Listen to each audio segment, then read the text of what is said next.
the whole story.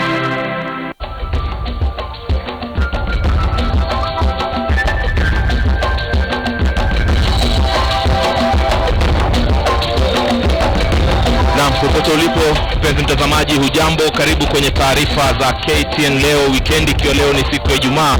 Tarehe ni 20 mwezi wa Novemba 2015. Jina langu ni Ali Manzu. Moja kwa moja mtazamaji, tuanze na vidokezo kabla ya taarifa kamili.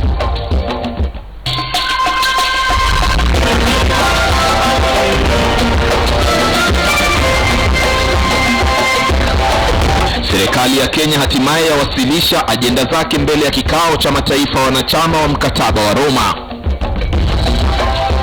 Mimi nimekatisha kuandika na pacha Kenya kidogo sababu ya mvua. Huku mvua za vuli zikitatiza taifa zima, mganga mmoja huko Kwale alaani msimu wa El Nino akisema umempotezea wateja.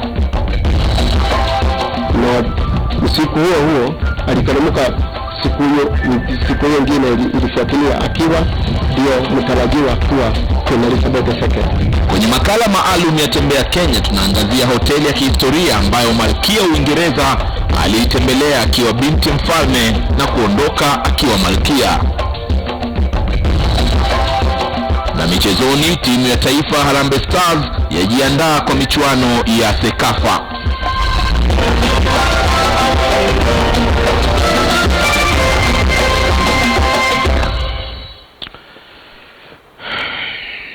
Na mtazamaji, karibu kwa taarifa kamili za KTN Leo Weekend.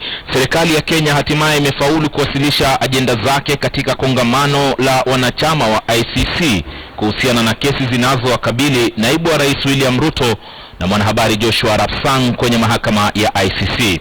Miongoni mwa masuala ambayo yalikuwa ni tata ni utumizi wa kipengee cha 68 katika kesi hizo, huku Kenya ikilenga kushawishi wanachama wa mkataba wa Roma, la sivyo waziri wa masuala ya nje Amina Mohamed aanze rasmi safari ya Kenya kujiondoa katika mahakama ya ICC. Je, wanachama watakubaliana na Kenya au ndio mwanzo wa Kenya kujiondoa kutoka ICC? Francis Mtalaki na taarifa hiyo kwa kina. Katika siku ya tatu ya kikao cha kongamano wanachama katika mkataba wa Roma kiliendelea, na swala la Kenya likaanza kujadiliwa saa 10 saa za Afrika Mashariki. Kikosi cha Kenya kimekuwa kikitumia muda huu kuwashawishi wanachama kubatilisha ule uamuzi wa majaji wa ICC kumruhusu kiongozi wa mashtaka Fatou Bensouda kutumia ushahidi wa mashahidi waliojiondoa chini ya sehemu ya 68 au Rule 68 kimombo.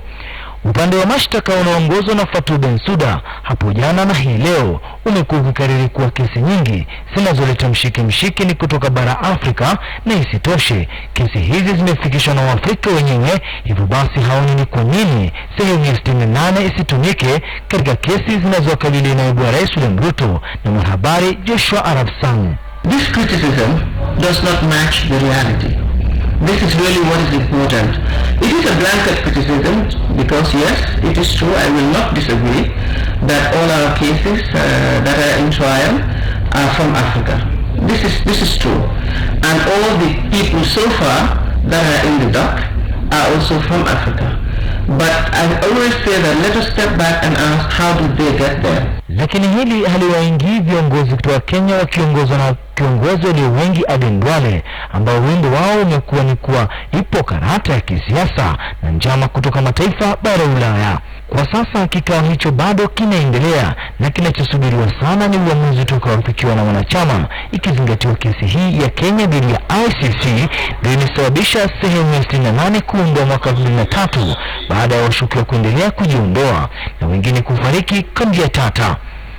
Taifa la Kenya pia limetishia kujiondoa katika mkataba wa Roma iwapo hawatapokea uungwaji mkono katika kongamano hili, na bila shaka bara Afrika limeonekana kuunga mkono Kenya kwa msafara wa mataifa kujiondoa. Francis Mtalaki, KTN Leo. Mtazamaji, jamaa mmoja anayedai kuwa mganga mashuhuri katika kaunti ya Kwale analalamika kuwa mvua ya El Nino imetatiza hali ya usafiri na hivyo kumfukuzia wateja wake. Bwana huyu anayedai kuwaganga watu wanaotafuta wapenzi kutoka maeneo mbalimbali ulimwenguni anaomba mvua hiyo ikome ili mavuno yake yarejelee hali yake ya kawaida. Mwanahabari Lofty Matambo anaarifu zaidi.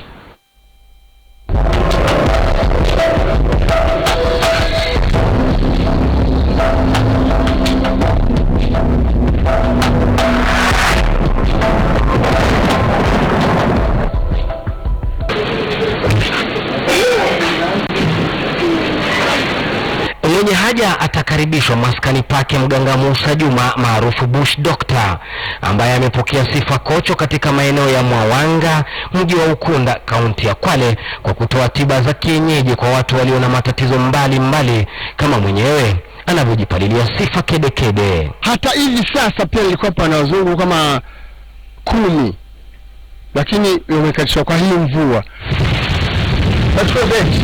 Juma anapopata chamcha na mteja wake mmoja, analalamikia uhaba wa wateja sawia na mlo huu ulivyohaba kushirikiwa na watu watatu.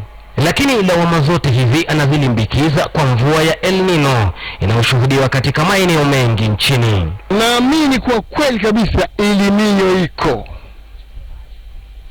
Naamini kwamba El Nino iko. Na mpaka sasa El Nino yaendelea. Baadhi. Jinsi matamshi ya neno El Nino yanavyomtatiza Bush Doctor, vivyo hivyo anaamini mvua hiyo imetatiza shughuli zake. Nyumbani ndio kupata wateja wengi, lakini mpaka sasa El Nino imekatisha kwa ndipo unapata wateja kidogo sababu ya mvua. Bush anadai nyakati za kiangazi yeye hupata kati ya wateja 15 hadi 20 kwa siku, wengi wakitoka mabara ya kigeni wakiwa na matatizo ya jongo kushindwa kupanda mtungi. Anasema dawa wanazotumia wale wazungu wa kiume huwa wataka mashine, kwa sababu mashine zao huwa hazina nguvu, na akipata dawa za mashine huwa salala Muhammadi anafanya kazi vyema sana. Na Waafrika je? Huwa sema mimi je, mbona sipati bwana? Nikamtibu na akapata bwana kweli. Tukapewa dawa za mitishamba, tukaanza kutumia. Ilipofika mwezi wa kwanza 2015 ndio nikapata hiyo mimba. Daktari Musa nikamwelezea kwamba mimi niko na bibi sasa, nimemaliza naye mwaka na sijapata mtoto, ndio akanifanyia dawa zake. Eneo la Pwani limesifiwa sana kwa uwepo wa waganga wa kienyeji. Ni majuma matatu tu yaliyopita ambapo serikali ya kaunti ya Mombasa iling'oa mabango yote ya matangazo ya waganga jijini, ikidai ni aibu na fedheha kwa kaunti hiyo. Lakini Bush anajipiga kifua kuwa cheti anacho tangu miaka ya 70. Eneo la Ganze Kilifi likiwa miongoni mwa maeneo yaliyoathirika mno na mvua ya El Nino, wakazi wakiulilia usalama wao. Bush Doctor yeye haja yake ni El Nino ishe, wateja wafurike upya. Ama kweli hii ni dawa special sana. Shida yako si ya mwenzio. Lofty Matambo, KTN News.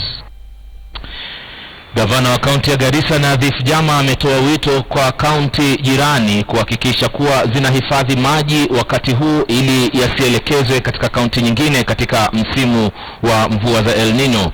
Gavana Jama amesema hayo huku mafuriko yakiendelea kuathiri watu katika kaunti jirani kama vile ya Tana River na kwingineko.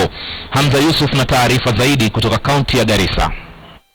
Nifikiria mtoto wangu mwenyewe ameenda, nifikiria mtoto wangu kumbe ni wewe, Mwanahamisi ni wewe. Wiki mbili baada ya KTN kuangazia masaibu ya Mwanahamisi, tunakutana naye katika eneo la Bakuyu. Leo hii ana furaha isiyo na kifani, kwani ametembelewa na watu kutoka idara tofauti na hata kupata msaada pamoja na wenzake waliopoteza kila kitu kwenye mafuriko. Tulikuwa tunapata shida ya sabuni, tukapata neti, unga faini kwa mingi, tumepata neti, tukapata brandika ya kufunika, sabuni ya kujifundia na nguo. Amepata cha kutia kinywa na safari hii anaipikia watoto wake kinyume na walivyokuwa wiki jana.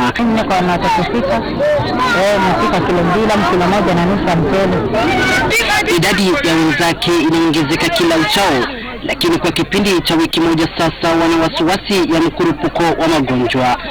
Wafadhili wanasema wataendelea kuwasaidia waathiriwa hawa hadi itakapopungua mvua. Msaada kwanza ambaye tumetoa ni kwanza kuwatoa watu huko kwa maji na kuwaleta hapa kwa hizi makamba ambaye saizi wako. Ya pili tunajaribu kuconnect maji ambaye ilikuwa ni kitu kubwa, na ukiona hii kamba ambaye saizi tuko hapa ziwani tumeconnect maji na wanapata maji safi. Lakini ikiwa mvua itaendelea na vile tunavyoambiwa na wenzetu kutoka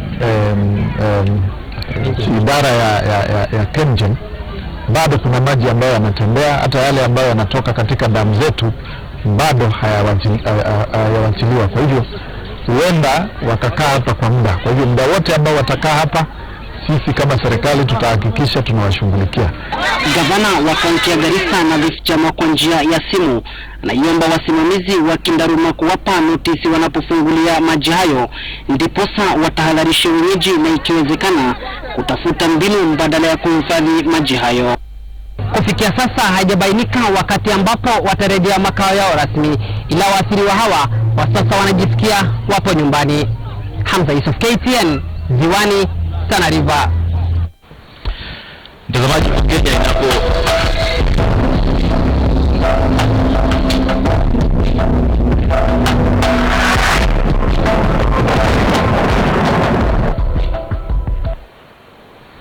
na msamani kwa upesi huu ambao nimeuchukulia, lakini kwingineko huko Kenya inapojiandaa na ujio wa Papa Juma lijalo, baadhi ya Wakatoliki katika kaunti ya Homa Bay wanamwomba mkuu huyo wa kanisa la Katoliki kuzungumzia masuala ya HIV pamoja na mipira ya kondomu. Kanisa Katoliki limekuwa likiwashauri waumini wake wasitumie mipira ya kondomu na hata zile tembe za kuzuia mimba. Papa Francis ameonekana kuwa asiyekuwa na misimamo mikali, na Wakatoliki wengi wana matarajio kuwa atazungumzia masuala ambayo huwa nyeti katika jamii ambayo viongozi wake wengi wa kanisa Katoliki wamekuwa wakiapuza. Akikuja hiyo mambo ya kondom iendelee, hata kama inaweza leta sana Kenya, iletwe sana within Homa Bay County, because percentage of HIV is too high in Homa Bay. Sasa inaweza pendelea akikuja Kenya walete sidimbab sana pa Homa Bay, sana kwa sex workers watu, because kuna places zingine ukienda hata kwa mabai inauziwa vitu kama hizo. Mimi naona tu watuletee sidimbab sana. The Pope himself should be made aware to address and relax, just the way he has been relaxing and talking about the gay people. He should also talk about HIV and condom in Africa, and specifically in Kenya. And when we go to Uganda, that is even worse. So for me, I just feel, even me, I have never been against use of condom, because I know particularly priests and nuns who have died because of HIV. The school is sponsored by Catholic, and the Catholics, they are against the use of condoms. There was a time that there's a group, self-help group, CBO, brought some condoms to the pupils, and the sponsors were against it. I'm not refusing the Catholic role. They have to abstain, they have to be faithful. That is true. For those who are going to listen to them and understand and follow. Okay? But don't think 100% are going to listen to you and follow. Okay? There are those who will not listen to you. And these people who will not listen to you have to be taken care of by some other means. That is where the medical people comes in with the condoms and everything. Elimu kwa watoto walio na ulemavu, mtazamaji, imekuwa ni changamoto haswa kwa mtoto wa Kiafrika. Jambo hili huwa ni tatizo sana kwa jamii ambazo huwa ni maskini, lakini ifikapo katika mitaa ya mabanda mambo huzidi kuwa magumu zaidi. KTN leo weekendi ilizuru shule ya Little Rock Integrated huko katika mtaa wa Kibra hapa jijini Nairobi na kushuhudia sherehe ya kufuzu kwa wanafunzi wa shule ya chekechea. Baadhi ya wanafunzi hao, mtazamaji, ni walemavu lakini wamejizatiti ili kuhakikisha wanafaulu kwenye masomo yao. Katiba ya Kenya inataja elimu kama haki msingi ya kila mtoto. Lakini kwa wale wenye ulemavu, haki hii mara nyingi hukiukwa. Hii ni hafla ya kufuzu kutoka shule ya chekechea ya Little Rock mtaani Kibra, Nairobi. Shule hii inawapa watoto walemavu na wale wenye matatizo mbalimbali ya kimaumbile fursa ya pili maishani. Tayari watoto 923 wamehudhuria shule hapa, wakiwemo 144 wenye ulemavu kama wa matatizo ya kusikia, kutembea na matatizo mengine kama ubongo kuathirika ama cerebral palsy kwa Kiingereza. It all started in 2000 when I got an opportunity to take a tour in Kibera, and I saw a lot of children who were just sitting at home. And when I interacted with the parents, most of them were saying they cannot afford to take their kids to kindergarten. Shule hii inawapa watoto walemavu fursa ya kusoma katika mazingira ya kawaida. Na kikosi cha walimu 30 na wasaidizi wanahakikisha kwamba mahitaji ya wanafunzi wakiwemo walemavu yanashughulikiwa. Mwanzilishi Lili Oyari anaelezea. At the moment we have 385 children who attend the ECD program, and out of the 385, 110 are children with disability. Masomo na talanta pia vinakuzwa kwa pamoja kama hawa waliobobea kucheza ala za muziki. Melody Mora ana miaka 14. Ni mmoja wa wanafunzi wenye ulemavu walioshirikishwa kwa shule ya kawaida. Sasa amefika darasa la 6. I started coming in the year 2005 without knowing even to write, but now I can write. Dhamira yake kuu ni kuwa wakili katika siku zake halafu. Kwa sasa tayari ni seneta kwenye bunge la watoto. Lakini changamoto si haba hapa kulingana na msimamizi wa shule. Mara nyingi shule za kawaida husita kuwachukua waliofuzu kwani hawana vifaa vya kuwezesha masomo ya watoto walemavu. For us, we see them as regular children. Makadirio ya idadi ya watu nchini mwaka 2009 iliorodhesha 3.5% ya Wakenya kama wale wenye ulemavu. Lakini idadi ya watoto walemavu ni ngumu kupata.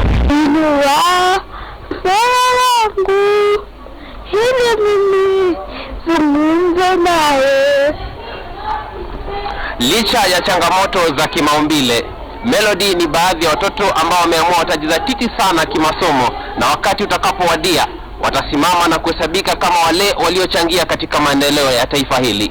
Mark Namaswa, KTN News.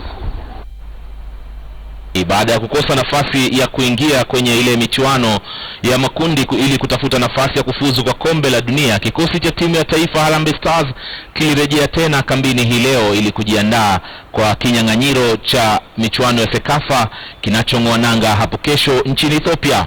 Abdullah Ahmed aliwatembelea na kuandaa taarifa ifuatayo. Siku moja tu baada ya kutua katika angatua ya uwanja wa ndege wa Wilson kutoka Kevada, kikosi cha timu ya taifa Harambee Stars kiliingia kambini uwanjani Kasarani ili kujinua kwa michuano ya Sekafa itakayoanza hapo kesho nchini Ethiopia. Ingawa maandalizi hayajakuwa mazuri, mkufunzi Williamson ana imani na kikosi chake. Preparations have not been ideal because we had this game this week, a very important game, and just got back yesterday after a tiring journey. Unfortunately, we don't have much time to train with these guys. Uganda have been training all week, I would imagine, after their game on Sunday. So they'll have a bit of an advantage, but we've got to put that behind us and be focused and be mentally strong and hopefully get a result on Sunday. Asilimia kubwa walio kambini ni wale waliosafiri na kikosi kutoka Kevada, huku kiungo wa kati Anthony Okumu na mshambuliaji wa Azam Alan Wanga wakijumuishwa. Kenya iko katika kundi B pamoja na mahasimu wao tangu jadi Uganda, Burundi na Zanzibar. Harambee Stars ndio mabingwa watetezi wa Sekafa baada ya kuwalaza Sudan katika finali mnamo mwaka 2013 mjini Nairobi. It's not an easy tournament. There's a lot of good teams, a lot of good players. So it's very difficult, but I'm hoping that we stay clear of injuries. That's important, and we get the breaks as we go along, and hopefully we can win the tournament. But we expect to be tough. Mashindano hayo yanaandaliwa kila mwaka ya kuweko mwaka jana kwa kuwa Ethiopia walishindwa kuandaa kutokana na ukosefu wa fedha. Kikosi cha Bob Williamson kinatarajiwa kusafiri hapo kesho kabla ya mechi yao ya ufunguzi siku ya Jumapili.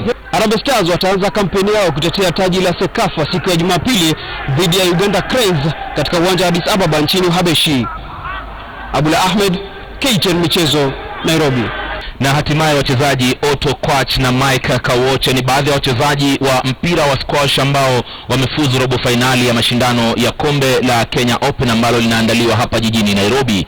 Kwa upande wake, Kawoya alimpa mpinzani wake wakati mgumu na kuibuka mshindi kwa alama 3-0 alipokuwa akicheza na Tejashi Joshi. Makali ya Otto Kwach yalidhihirika wazi kwenye mechi dhidi ya Paul Kadoma ambapo Kwach aliibuka na ushindi. Kwenye mechi nyingine, Ian Ndakunya aliibuka mshindi dhidi ya Hinai Rajani, huku Paul Kadoma akimbwaga Bruce Jusa. Washindi wa mashindano hayo watatoa shilingi 50,000.